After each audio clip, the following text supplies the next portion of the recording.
Pessoal, vamos lá falar da nova versão então do curso, tanto da nona quanto da 10ª edição. Eu vou apresentar aqui a nona edição, mas a 10ª edição as alterações não mudam, são exatamente iguais.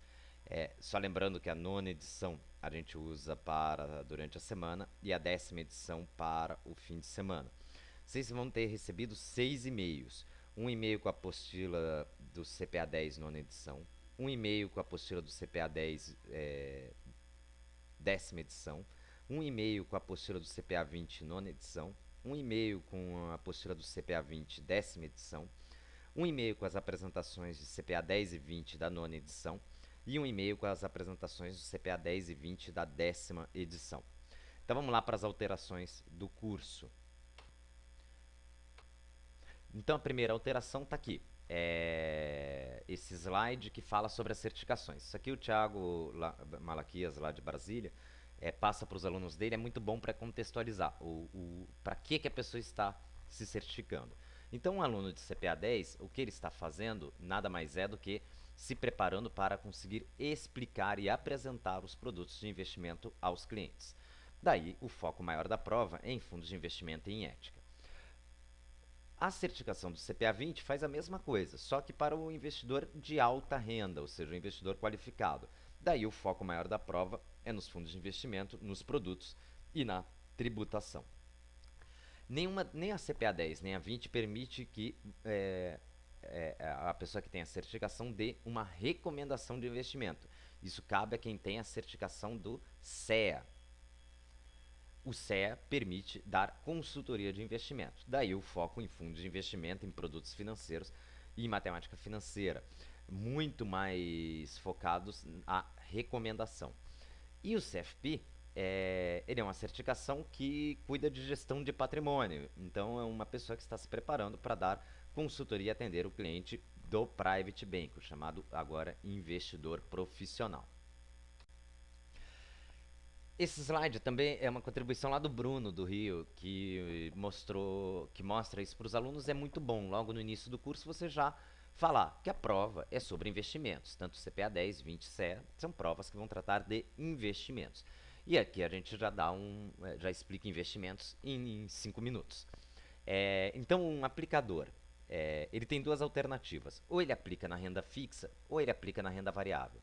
Se ele aplicou na renda fixa, ele está emprestando dinheiro para alguém, que pode ser um governo, um banco, uma empresa, uma pessoa física, e vai receber de volta, além do dinheiro que ele emprestou, os juros pré ou pós-fixados. E o risco dele aqui é ele não receber o dinheiro. Na renda variável, ele vai ser dono de alguma coisa, que pode ser um imóvel, um contrato ou uma ação. O que ele vai ganhar com isso são os lucros, os rendimentos desta aplicação, mais o ganho de capital. Logo, o risco predominante que ele está correndo é do mercado, do ativo que ele ficou dono, que ele passou a ser dono, não ter um rendimento adequado ou o mercado ter algum problema. Todas as aplicações têm risco de mercado. O que ocorre é que na renda fixa o risco de mercado é menor, porque ele é só sistemático. Na renda variável, além do risco sistemático, você corre um risco específico do setor que você está se tornando sócio. Todas as aplicações podem ter ganhos de capital. E isso significa que a pessoa terá que vender o ativo. E isso pode dar uma dificuldade de liquidez, caso a pessoa deseje resgatar antes do vencimento, tanto na renda fixa quanto na variável. Na renda variável, esse efeito é mais dramático, porque obrigatoriamente o investidor, quando quiser o dinheiro, ele terá que vender o ativo. E os fundos de investimento representam um investidor, eles não fazem nada além disso, representar um investidor diante do mercado. Como o investidor não tem tempo de operar no mercado direto, o fundo de investimento faz isso. Existem outras pessoas que fazem, os corretores fazem isso, mas o fundo de investimento é mais um. Agora, recente, até uma aluna veio me perguntar por que eu não consigo vender títulos públicos lá no Bradesco. Uma aluna lá de Ribeirão Preto. E aí eu estava falando para ela, olha, o banco vende títulos públicos, mas através dos fundos de investimento. Se a pessoa quiser comprar os títulos públicos direto no Tesouro Direto, ela vai ter que abrir uma conta numa corretora. O banco não vai conseguir fazer isso. Mas se a pessoa quiser um intermédio do banco, ela paga a taxa de administração do fundo de investimento, que vai fazer isso para ela e vai comprar os títulos que ela deseja. Bom, de resto, não muda nada. Esses próximos slides eu vou passar, você já conhece.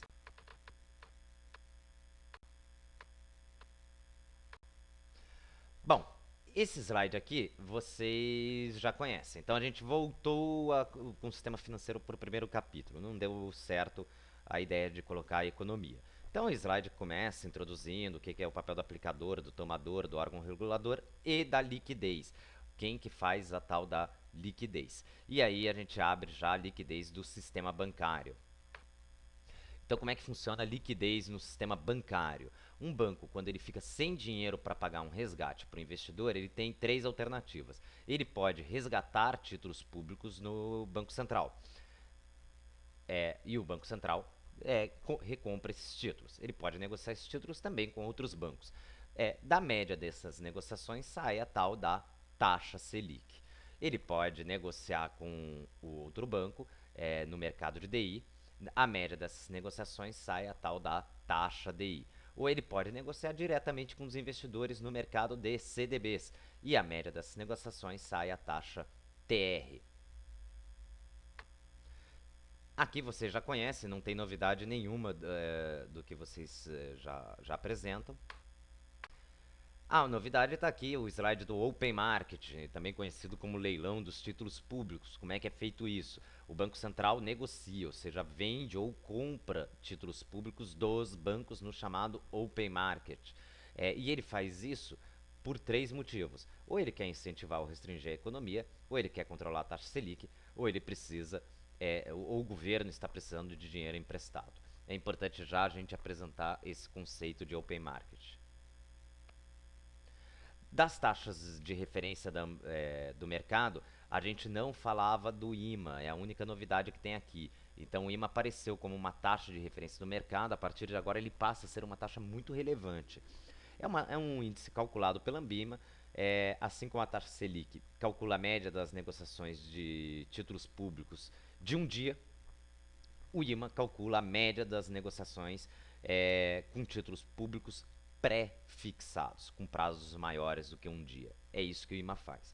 E aí o IMA B, o IMA C, cada um pega um título público. Mas os IMAs, de uma forma geral, ele mede as negociações de títulos públicos pré-fixados. Aqui não tem mais mudança nenhuma até o final do capítulo. Bom, o capítulo de economia não tem nenhuma mudança em relação ao que a gente já vinha apresentando, então não tenho nada para falar dele.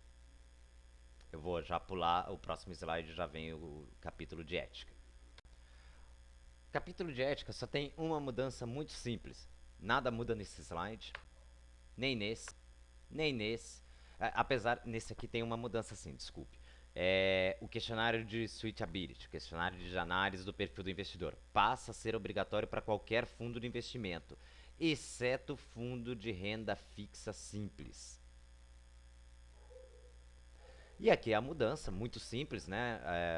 O investidor qualificado passa a ter 1 milhão em aplicações financeiras mediante a assinatura do termo. Instituição financeira, os certificados também são considerados investidores qualificados. E o investidor profissional é aquele que tem mais de 10 milhões em aplicações financeiras.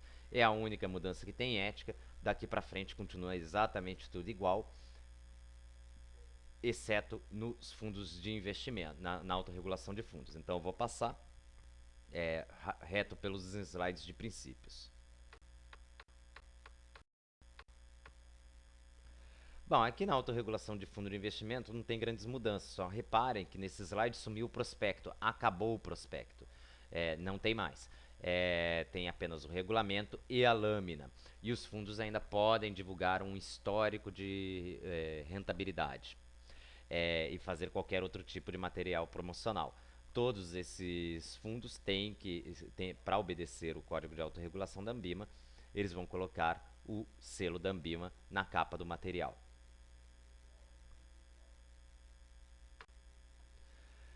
A gente também antecipou o slide de Chinese Wall. o que estava lá no capítulo de fundos, estamos explicando agora no capítulo de ética, afinal faz parte da autorregulação de fundo de investimento. E aí daqui para frente nada muda, a marcação a mercado, depois vem a lavagem de dinheiro. A lavagem de dinheiro só teve aqui uma inversão do slide, esse passa a ser o primeiro slide, e depois a gente entra nos indícios de lavagem de dinheiro. A partir daqui não tem mais mudança nenhuma, já vou para o capítulo 4. Capítulo 4 tem poucas mudanças, basicamente aqui o princípio da dominância. A gente passa a apresentar ele em gráfico, né? Então repare aqui que o investimento A e o investimento B têm o mesmo retorno, só que o investimento A tem um risco muito mais baixo que o investimento B. O investimento A desses três é o melhor. O investimento B e o C têm o mesmo risco, só que o investimento B tem um retorno muito melhor do que o investimento C. Logo, o investimento B é melhor que o C. Tem caído esse gráfico na prova, às vezes eles apresentam o gráfico e perguntam qual é o melhor investimento ou para colocar em ordem do melhor para o pior, de acordo com o princípio da dominância. E a última alteração desse capítulo está nesse slide. Então, os benchmarks, que são os índices de comparação, a gente passou a acrescentar aquele slide dos IMAs. Então, uma renda fixa pós-fixada, ele tem como benchmark a taxa DI, a taxa Selic, que a gente já apresentou, e o IMAS, que mede a rentabilidade de títulos públicos pós-fixados. São todas as três muito parecidas. A renda fixa pré-fixada, ela se utiliza dos IMAs. Então, o benchmark agora, de acordo com a BIMA para renda fixa pré-fixada, passa a ser o IMA.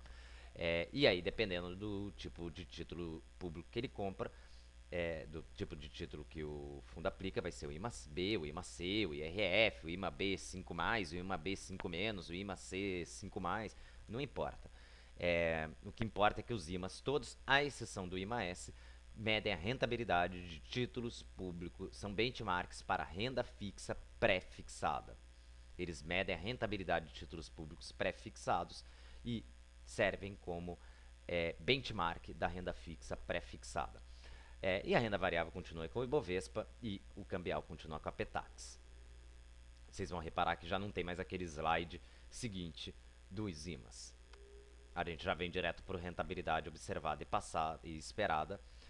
E daqui para frente não tem alteração nenhuma. Eu já vou passar direto para produtos financeiros. Produtos financeiros, a gente abre o capítulo retomando aquela conversa inicial sobre investimentos.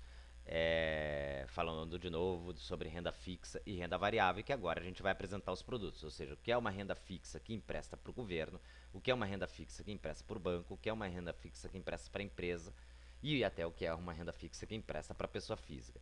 E uma renda variável, o que é uma renda variável com ações, com contratos, com imóveis, não tem muito por enquanto, né? Na 10ª edição vai ter o CRI, mas de resto não tem muito. Bom, o capítulo de fundos, 50% dele não alterou, então eu vou passar aqui bem rápido os slides que não tiveram alteração, porque vocês já estão acostumados a explicar. A alteração é só nos tipos de fundo de investimento.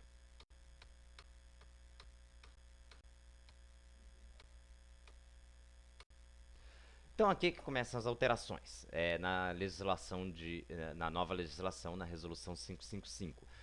Eu tinha feito uma outra apresentação e aqui é um trabalho de 8 ou 10 mãos, né? Então o Alan mandou de Curitiba, mandou os vídeos da Ambima, muito bons por sinal, os vídeos onde ela está explicando a nova resolução. Não sei se para o nosso aluno ele consegue entender o vídeo, mas o vídeo é muito bom.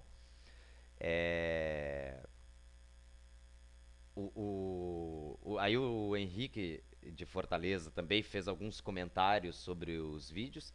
E aí o Rafael lá de Belém começou a mandar alguns e-mails falando da resolução e comentando como a gente deveria explicar. E aí eu tive a oportunidade de apresentar, já com a recomendação dos três, no curso do Gerson aqui em São Paulo, onde ele deu já algumas contribuições, e com o Jorge em Ribeirão Preto, que deu algumas outras contribuições. Então, um trabalho aí bem completo da equipe, né? Então vamos lá. Fundo de investimento. Quando a gente fala da nova resolução, é o seguinte: primeira coisa, não comparem a nova resolução com a velha resolução. Vai fazer confusão na cabeça do aluno. O que, que é o ideal? Olha, tudo que você aprendeu, esquece. Se você já aprendeu, sabia como é que funcionava a indústria de fundos, esquece, porque começou tudo do zero. Então, nada do que você aprendeu vale mais. O que vale é isso. Então, os fundos de investimento, eles podem ser classificados pela classe segundo as normas da CVM. Pode ser renda fixa, quando aplica em títulos de crédito. Fundo de ações, quando aplica em títulos de propriedade. Fundos multimercados, quando ele aplica em qualquer um dos dois. E ainda pode ser o cambial, que aplica em dólar. A Ambima ainda diz que o tipo de gestão desses fundos pode ser indexado, ativo ou investimento no exterior. E quando o fundo é ativo, ele precisa descrever a estratégia. Quando o fundo é passivo ou investimento no exterior, não há necessidade de estratégia, com uma exceção só que eu vou mostrar. Mas quando ele é ativo, é necessário a estratégia para se entender como que o fundo vai superar o benchmark dele, ou seja, como um fundo de renda fixa vai superar o DI, como um fundo de ações vai superar o Ibovespa. Então vamos começar falando dos fundos indexados, né? Que para a Ambima são indexados. E aí o multimercado não é indexado, por isso que ele sumiu do slide. Renda fixa indexado, o que, que ele faz? Ele aplica em títulos pós-fixados, acompanhando o DI. O que, que o fundo de ações faz? Ele aplica em ações do Ibovespa, vai acompanhar o Ibovespa, todos os dois um pouco a mais. O cambial é a mesma coisa, vai acompanhar o dólar. Só atenção a esse fundo de renda fixa simples, ele tem que obrigatoriamente aplicar em 95% do patrimônio em títulos públicos. Ele vai dispensar o API e esses títulos públicos têm que ser pós-fixados.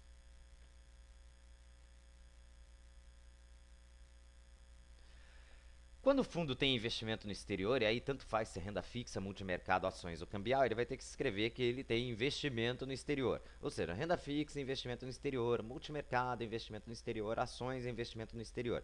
Significa que ele aplica no mínimo 40% do patrimônio dele em títulos do exterior. Renda fixa, investimento no exterior, 40% em renda fixa no exterior. Ações, investimento no exterior, 40% de ações no exterior. Eles não têm estratégia de investimento, nem o indexado, nem o investimento no exterior. A única coisa que eles fazem é aplicar mais do que 40% no exterior. Só atenção para esse fundo de renda fixa dívida externa, que compra títulos da dívida externa brasileira, no mínimo 80%. E agora vamos falar dos fundos de renda, dos fundos ativos. Então você pode ter o fundo de multimercado, que é sempre ativo, a renda fixa ativa e o fundo de ações ativo. O renda fixa ativo ele vai tentar superar o benchmark.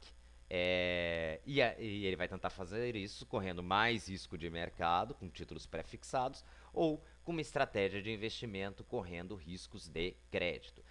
E o fundo de ações, para ele ser ativo, ele vai comprar ações que não vão seguir o Ibovespa. Dessa forma, ele vai tentar superar o benchmark. E os multimercados é um capítulo à parte, a gente fala para frente. Bom, então vamos começar falando dos fundos de renda fixa ativos, como é que eles trabalham. Então, os fundos de renda fixa ativo, eles primeiro vão fazer uma gestão de títulos pré-fixados. E aí, esses títulos podem ser de curta duração, média duração, longa duração. Acho difícil a Ambima perguntar as durações, se quiserem saber. O de curta duração, se não me falha a memória, são 21 dias. O de média duração, na média, os títulos têm que ter 2 anos. E o de longa duração tem que ter mais de 3 anos e meio. Bom, quando ele corre o risco quando ele está fazendo o tipo de gestão com títulos pré-fixados, ele está correndo risco de mercado. Se o juro sobe, o pré-fixado cai. Quanto mais longo o título, mais cai.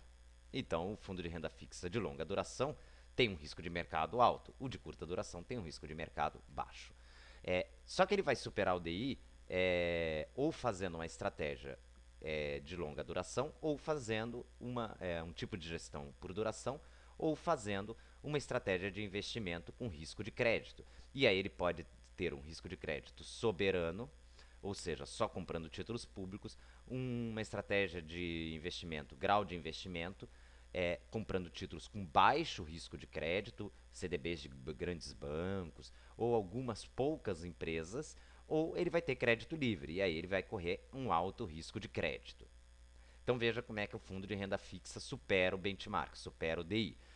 Ou ele vai correr um dos riscos de mercado, fazer uma gestão com pré-fixado de curta, média ou longa duração, quanto maior a duração, mais risco ele vai correr, ou ele vai fazer uma estratégia de investimento com risco de crédito, comprando títulos soberanos, onde ele só compra títulos públicos, tem risco de crédito praticamente zero, grau de investimento, onde ele vai correr baixo risco de crédito comprando CDBs de bancos de grande porte, ou títulos de algumas poucas empresas, ou crédito livre com alto risco de crédito.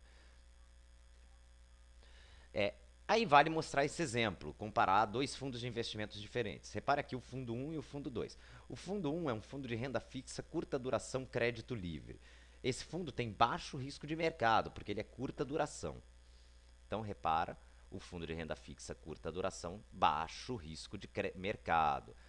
O tipo de gestão dele é de curta duração, compra pré-fixados de curto prazo. Mas tem um risco de crédito alto, porque ele é crédito livre. Então, esse fundo vai tentar superar o DI correndo o risco de crédito. Do outro lado, o fundo de renda fixa longa duração soberano, ele está correndo um risco de mercado alto, porque ele está comprando títulos de longo prazo, mas só títulos públicos, ou seja, está sem risco de crédito, com baixíssimo risco de crédito. Veja só as 3 perguntas que a Ambima pode criar aqui. Ela pode perguntar o que um fundo de renda fixa curta duração crédito livre pode fazer. Esse fundo pode comprar notas promissórias de curto prazo, por exemplo, e um fundo de renda fixa longa duração soberano, ele pode comprar títulos públicos de longo prazo, como os tesouros IPCA. Ok? É isso, basicamente, que a gente tem que prestar atenção.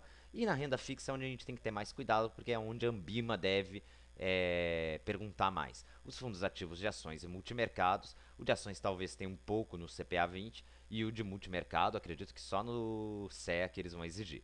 Mas vamos passar mesmo assim. Repara que na renda fixa ativa, ele pode montar até 12 tipos de fundo de renda fixa diferentes, com as combinações que ele pode criar. Então não adianta o aluno tentar decorar, porque ele não vai conseguir decorar só na renda fixa 12 tipos, mais o indexado, mais o renda fixa simples. Nos fundos de ações, os fundos de ações eles podem ser ativos ou específicos. Os específicos é alguma coisa na legislação. Por exemplo, o fundo FGTS, um fundo que investe numa ação só, ou um fundo fechado de ações. Repara que esse fundo fechado de ações é um fundo que não vai permitir resgate, então ele vai correr risco de liquidez, além do risco de mercado que os fundos de ações correm. Os outros não vão ter risco de liquidez, mas vão ter risco de mercado. E aí ele vai descrever como que o fundo ativo vai tentar superar o benchmark. O aluno não precisa decorar todos. O que ele precisa entender é que um fundo ativo vai descrever que tipo de ações o fundo vai comprar para superar o benchmark. Então ele pode comprar dividendos, ações de bons dividendos, ele pode comprar ações do índice de sustentabilidade ou de governança, ele pode comprar ações que ele acha que tem um alto valor, que é a antiga estratégia Stock Picking. Ele pode comprar o Small Cap, que são pequenas ações. Ele pode comprar ações que pertencem ao Ibovespa, mais ações com mais potencial. Ele pode comprar ações de um setor só. E aqui cabe um detalhe. Esse fundo de ações setorial é bom o aluno prestar atenção, porque é o fundo mais arriscado da Ambima. Porque além do risco de mercado normal, do mercado de ações, ele ainda vai correr um alto risco que poderia ser diversificável. A partir do momento que um fundo compra ações, por exemplo, só de energia elétrica, ele além do risco de mercado sistemático com juros, câmbio, crise e inflação, ele ainda vai correr todos os riscos do setor de energia elétrica. É o fundo mais arriscado de todos. Só não é maior do que o tal do livre, que pode fazer o que quiser.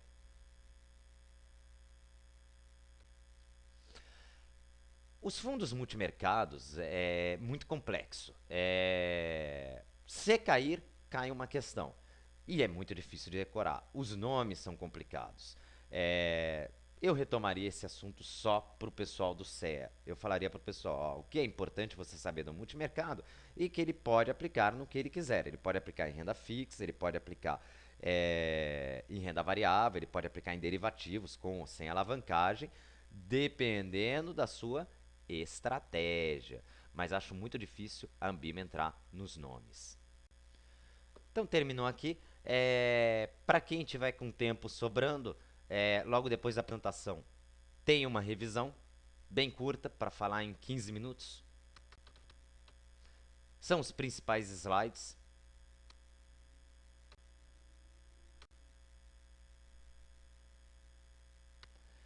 E se sobrou muito tempo, você já tem na apresentação o simulado. Ok, pessoal? É isso. Divirtam-se, dúvidas, estou à disposição. Mas se preparem para dar essa aula de fundo de investimento. E a primeira, guardem um pouco de tempo, porque acho que a gente vai demorar um pouquinho para aprender a explicar isso de uma forma mais didática. Então, boa noite a todos. Marcelo, tô vendo aqui, acho que o Corinthians não vai ganhar hoje. Marcelo e Pinotti, né? O Corinthians não vai ganhar hoje, melhor assistir o vídeo ao invés de ficar perdendo tempo com esse jogo aí. O Rafael, parabéns pelo acesso do Remo. Agora o problema é encontrar o. Que vocês vão encontrar o Guarani ano que vem, né? Aí o bicho vai ficar mais difícil. É, E, Carelli, não adianta, a Ponte não vai para Libertadores, vai continuar sem conseguir participar da elite do futebol mundial.